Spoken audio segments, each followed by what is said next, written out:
Armed citizens standing up for family, neighbors, and property have been essential in maintaining order in this nation since its beginning. And our right to continue defending our own is just as important today as it ever was. So join us on TK Radio Network each Thursday at 7 p.m. Eastern for Polite Society, where we keep you abreast of Second Amendment news. Like us on Facebook, and you'll get links to archived shows. Now sit back and enjoy another episode of Good Guys with Guns. Well, the Dalton brothers weren't always outlaws. In fact, the older brother Frank was a deputy U.S. Marshal, and his younger brothers often accompanied him on official business as his posse. Well, Frank was bushwhacked by a horse thief and died in the fall of 1887. And then Bob, Emmett, and Grat took up the badge and served as lawmen for the better part of 2 years, until they got stiffed and were refused payment for their work. Now, it wasn't all that unusual for towns to hold back payments after their lawmen had taken all the risks and the hard work of cleaning out the riffraff. Well, the Dalton brothers decided to see how the other side of the law might work out for them. Grat, Emmett, and Bob formed the Dalton Gang, and their brother Bill joined up with the Wild Bunch. The Dalton Gang was fearless and cruel, and they set about robbing trains, stagecoaches, banks, and even stealing horses. They left a wake of misery and tombstones in their trail as they managed to stay one step ahead of the law.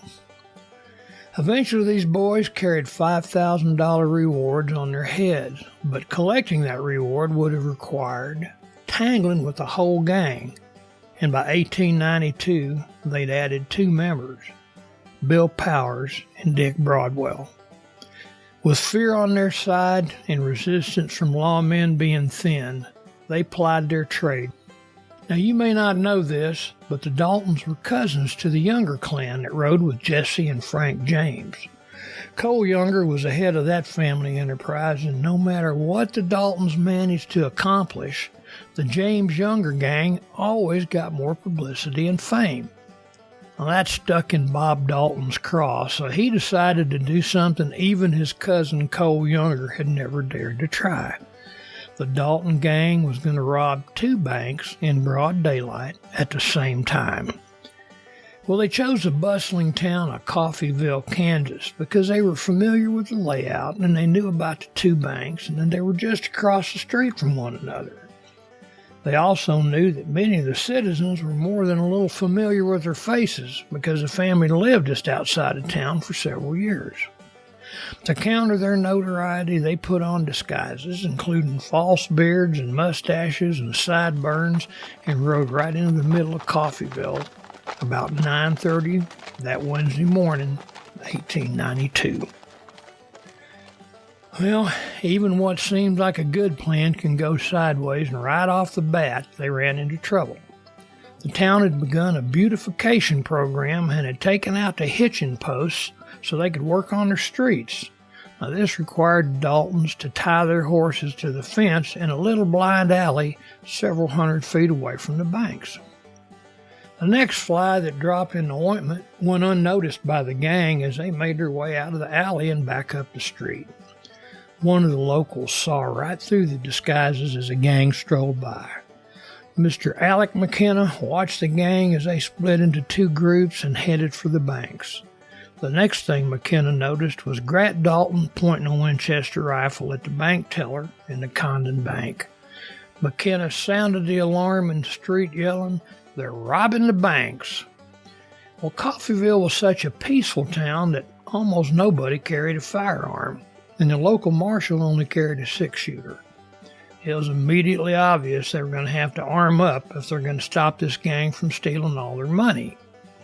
About a dozen men converged on the Isham hardware store right across the street from Condon Bank, and they procured rifles and shotguns in order to waylay these bandits when they tried to leave town. Wagons were turned over for cover, and some of the men took up positions behind iron cook stoves and anything that might shield them from what these outlaws would be throwing at them. Some of the citizens began firing through the windows of the bank, causing the 2 groups to run out of the back and make their way to their horses, as they were met by a hail of gunfire from the town folks. Well, on his way to the horses, Bob Dalton leveled his rifle and killed 3 of these brave citizens. The gang, already shot up some, managed to get into the alley together, but there was no easy way out, and that is where the main shootout happened and where most of the gang fell. Gang members killed were Grat and Bob Dalton, Dick Broadwell, and Bill Power.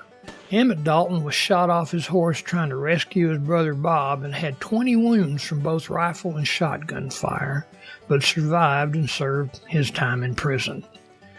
Town Marshal Charles Connolly had fearlessly advanced on the outlaws, firing into the group as he went, but he was felled by an outlaw's bullet and died between 2 of their bodies.